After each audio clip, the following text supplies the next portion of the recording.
사랑하는 대학교의 성도 여러분, 2022년 10월 14일 금요일 아침 기도에 나오신 여러분을 환영하고 축복합니다. 함께 기도하심으로 아침 기도회 시작하겠습니다.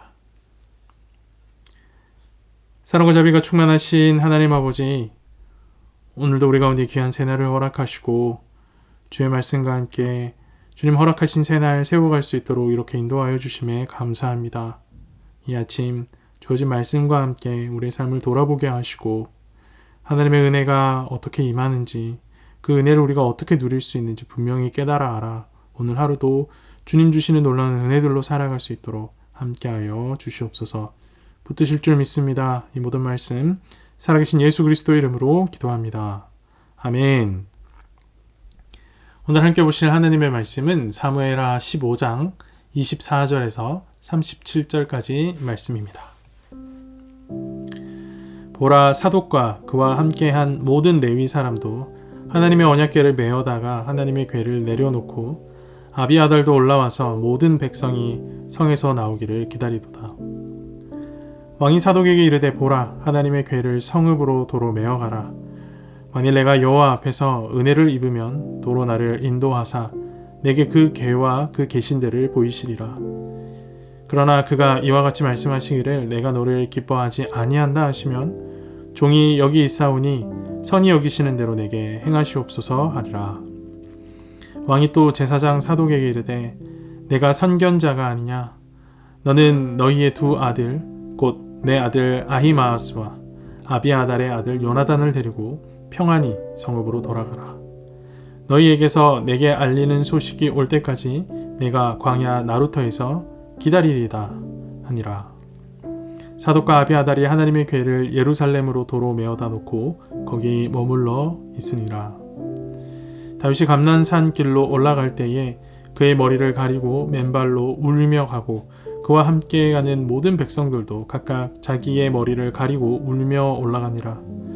어떤 사람이 다윗에게 알리되 압살롬과 함께 모반한 자들 가운데 아히도벨이 있나이다 하니 다윗이 이르되 여호와여 원하옵건대 아히도벨의 모략을 어리석게 하옵소서 하니라. 다윗이 하나님을 경배하는 마루턱에 이를 때에 아렉 사람 후세가 옷을 찢고 흙을 머리에 덮어쓰고 다윗을 맞으러 온지라. 다윗이 그에게 이르되 내가 만일 나와 함께 나아가면 내게 누를 끼치리라. 그러나 내가 만일 성읍으로 돌아가서 압살롬에게 말하기를 왕이여 내가 왕의 종이니이다. 전에는 내가 왕의 아버지의 종이었더니 이제는 내가 왕의 종이니이다 하면 내가 나를 위하여 아히도벨의 모략을 패하게 하리라. 사독과 아비아달 두 제사장이 너와 함께 거기 있지 아니하냐? 내가 왕의 궁중에서 무엇을 듣든지 사독과 아비아달 두 제사장에게 알리라. 그들의 두 아들 곧 사독의 아히마아스와 아비아달의 요나단이 그들과 함께 거기 있나니 너희가 듣는 모든 것을 그들 편에 내게 소식을 알릴지니라 하는지라. 다윗의 친구 후세가 곧 성읍으로 들어가고 압살롬도 예루살렘으로 들어갔더라. 아멘. 오늘 본문은 다윗이 예루살렘 성을 완전히 빠져나왔을 때 다윗이 목격하게 된 상황을 설명하는 것으로 시작합니다. 다윗이 성을 빠져나오자 사독과 언약궤를 맨 레위인들이 함께 와서 언약궤를 내려놓고 있었고 아비아달은 다윗을 맞이하기 위해 성문 앞에 기다리고 있었습니다. 언약궤를 가지고 다윗을 따라가기 위해서 준비를 하고 있었던 것이죠. 언약궤가 다윗을 따라간다는 것은 반역을 일으킨 압살롬이 진짜 왕이 아니라 여호와와 함께 있는 다윗이 진정한 왕이다라는 징표가 됩니다.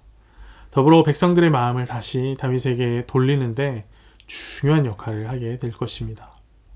그럼에도 다윗은 언약궤를 다시 예루살렘에 있는 원래 있던 곳으로 가져다 놓으라 라고 말을 합니다. 오늘 본문 25절 26절 말씀을 보십시오. 왕이 사독에게 이르되 보라 하나님의 궤를 성읍으로 도로 메어가라. 만일 내가 여호와 앞에서 은혜를 입으면 도로 나를 인도하사 내게 그 궤와 그 계신들을 보이시리라. 그러나 그가 이와 같이 말씀하시기를 내가 너를 기뻐하지 아니한다 하시면 종이 여기 있사오니 선히 여기시는 대로 내게 행하시옵소서 하리라. 다윗이 언약궤를 피난길에 동참시키지 않는 것은 이 피난이 자신의 죄에 대한 하나님의 형벌이라는 인식 때문일 겁니다. 그리고 그 형벌의 크고 작음은 전적으로 하나님의 은혜에 달려있노라고 이 다윗이 생각하고 있었기 때문입니다. 내가 너를 기뻐하지 아니한다 하시면 종이 여기 있사오니 선히 여기시는 대로 내게 행하시옵소서.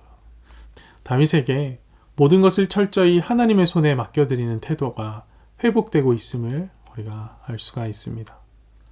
하나님의 은혜에 모든 것을 맡긴 다윗, 이제는 하나님이 일하실 것을 기다립니다. 27절에서 29절까지 말씀을 보십시오.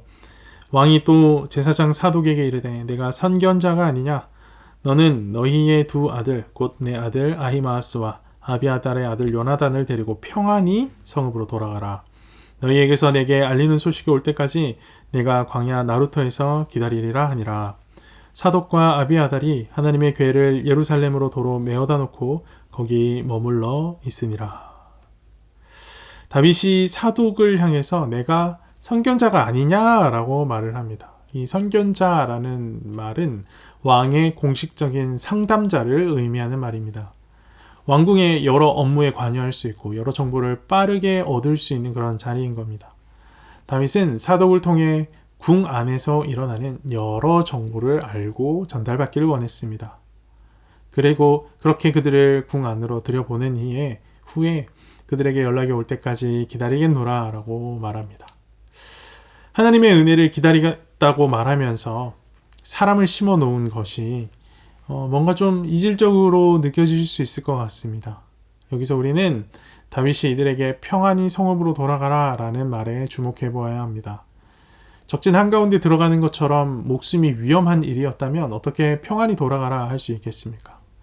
다윗은 사독과 아들들이 다윗의 왕권 회복을 위해서 특별한 일들을 하는 것을 원치 않았습니다. 그저 그 가운데 어떤 일이 일어나고 있는지, 하나님이 어떻게 일하시고 계시는지 확인하고 싶었던 것입니다. 이 일이 있은 후 다윗은 예루살렘 맞은편에 있는 감람산으로 올라갑니다. 그런데 그 감람산에 오를 때에 그의 머리를 가리고 맨발로 올라갑니다. 모든 백성들도 머리를 가리고 맨발로 올라갑니다. 머리를 가리고 맨발이 되는 것은 큰 슬픔과 수치를 표현하는 것입니다. 다윗과 함께한 모든 사람들도 다윗처럼 머리를 가리고 울면서 수치를 표현하면서 감람산에 올라가고 있습니다. 이렇게 모두 비탄에 잠겨 감람산에 오르고 있을 때 아히도벨이 압살롬 진영에 참여했다는 소식을 전해 듣게 됩니다. 다윗에게 아히도벨은 정말 중요한 사람이었습니다. 사무엘하 16장 23절 말씀은 이렇게 기록하고 있습니다. 그때 아히도벨이 베푸는 계략은 사람이 하나님께 물어서 받은 말씀과 같은 것이라. 아히도벨의 모든 계략은 다윗에게나 압살롬에게나 그와 같이 여겨졌더라. 당시 다윗은 이 아히도벨의 말을 하나님의 말씀과 같은 것으로 여겼습니다. 근데 그런 사람이, 하나님의 말씀을 전하는 그런 중요한 사람이 압살롬의 진영에 참여하게 된 겁니다. 그러니 다윗의 두려움이 배가 되었을 겁니다. 하지만 다윗은 두려움에 흔들리지 않습니다. 정신을 바짝 차리고 하나님께 짤막한 기도를 드립니다. 여호와여, 원하옵건대 아히도벨의 모략을 어리석게 하옵소서.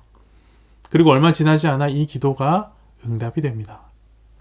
다윗이 감람산 정상에 도착하자 그곳에서 후세를 만나게 됩니다. 후세도 옷을 찢고 흙을 머리에 뒤집어 쓰고 있었습니다. 다윗 편이라는 증거이지요. 하지만 후세는 나이가 많았습니다. 그래서 다윗과 함께 움직이려면 다윗의 움직임에 방해가 될 뿐, 짐만 될 뿐이었습니다. 그러나 후세는 동시에 다윗의 친구이기도 했습니다. 오늘 본문의 마지막 절을 보면 다윗의 친구 후세라는 표현이 등장하는데요. 이 친구라는 말은 단순한 의미의 친구를 의미하는 것이 아닙니다.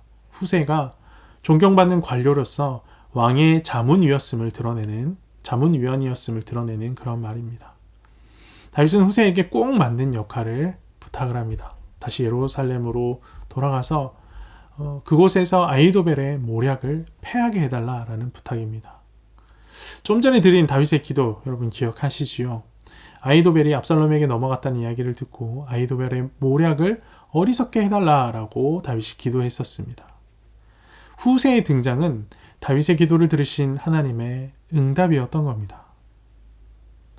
어떻게 보면 짐이 될 수도 있는 사람이었습니다. 하지만 아히도벨의 모략을 무너뜨리는 일은 오직 후세만이 할 수 있는 것이었습니다. 하나님은 다윗에게 꼭 필요한 사람을 붙여주심으로 다윗의 기도에 응답하신 것입니다. 때론 기도가 순식간에 내 바람을 이뤄주는 것으로 응답되는 경우도 있습니다.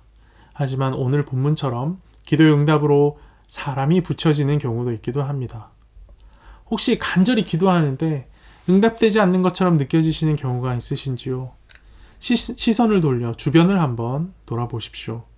내가 짐으로 여기던 자, 귀찮게 여기던 자가 어쩌면 하나님이 내게 붙여주신 응답일 수도 있습니다.